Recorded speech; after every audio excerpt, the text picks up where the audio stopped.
Section 12-2 is DNA replication. So how does DNA make a copy of itself?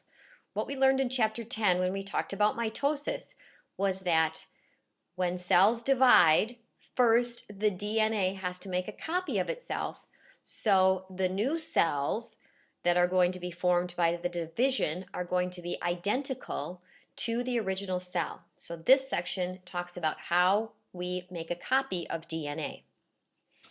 So once again, DNA has to be copied before the cell divides. So before mitosis happens, DNA has to be copied. DNA is copied during the S or synthesis phase of interphase. And if you remember, we talked about G1S, G2. So DNA is copied during the S or synthesis phase of interphase. New cells will need identical DNA strands.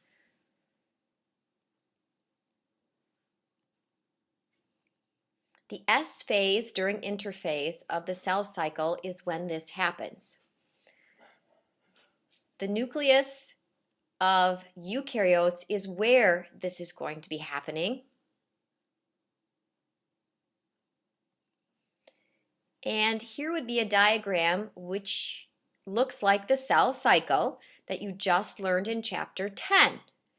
So here once again, you've got G1, which is growth, the S phase, which is the synthesis of DNA, and then G2 was preparing for mitosis, and then of course here is mitosis where the cell actually splits. So G1S and G2 are the three parts of interphase, and then mitosis is actually the division of the nucleus. Replication is the process of DNA duplication, basically just making an exact copy of itself. So how does this happen? There are some key players in this that you have to remember when you are working with this. First of all, DNA helicase is an enzyme, and an enzyme is something that speeds up a chemical reaction.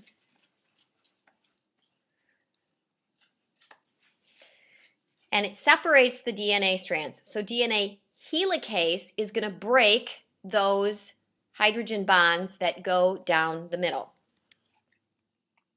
So it unzips the DNA strand. And what we end up with is called a replication fork.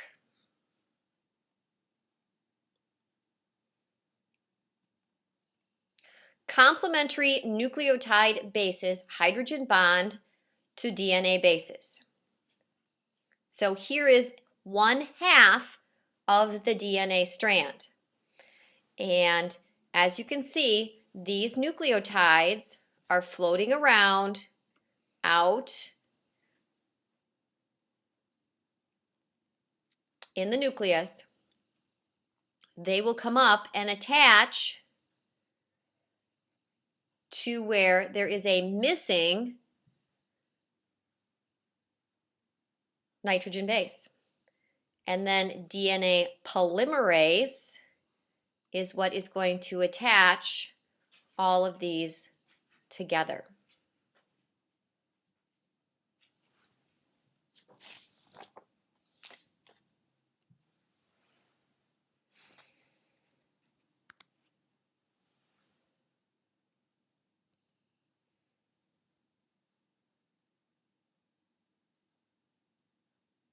So once again, DNA polymerase speeds up the sugar to phosphate bonds, as I indicated in the previous slide.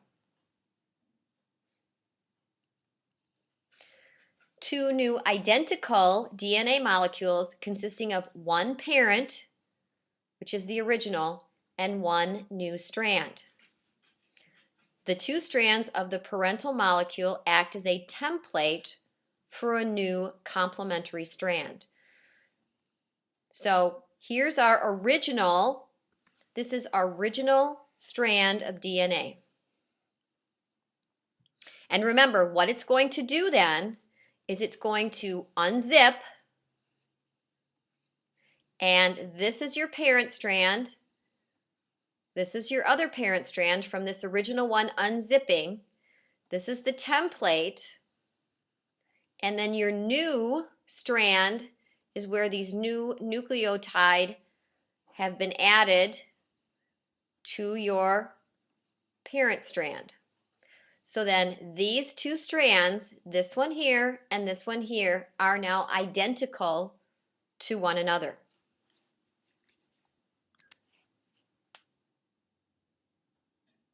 Or they complement each other.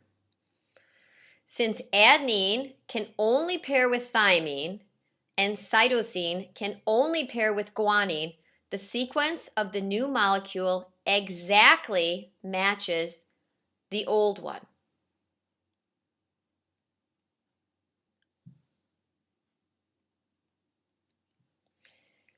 DNA polymerase initially makes about 1 in 10,000 base pairing errors. So every 10,000 pairings that happen, there's going to be an error.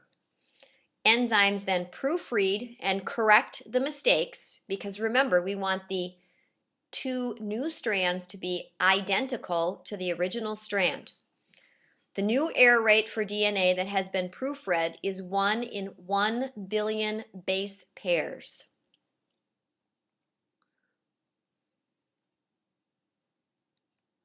So DNA damage and repair. Chemicals and ultraviolet radiation damage the DNA in our body cells. And this is when people are suffering from cancer and they have chemotherapy, which is chemicals put into their bodies, and sometimes they also have radiation therapy. What these two particular procedures are doing is they're trying to zap or kill those specific cancer cells so they can't duplicate in the body and make more cancer cells. So that those particular things are what damage. They try to kill those cells to control or get rid of the cancer cells that are in the body.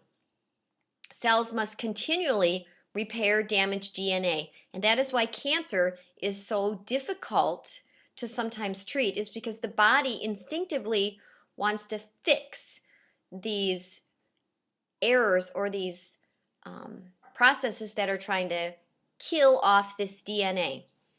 And that's why some cancers are more easily treated, I think, than others. This concludes DNA replication.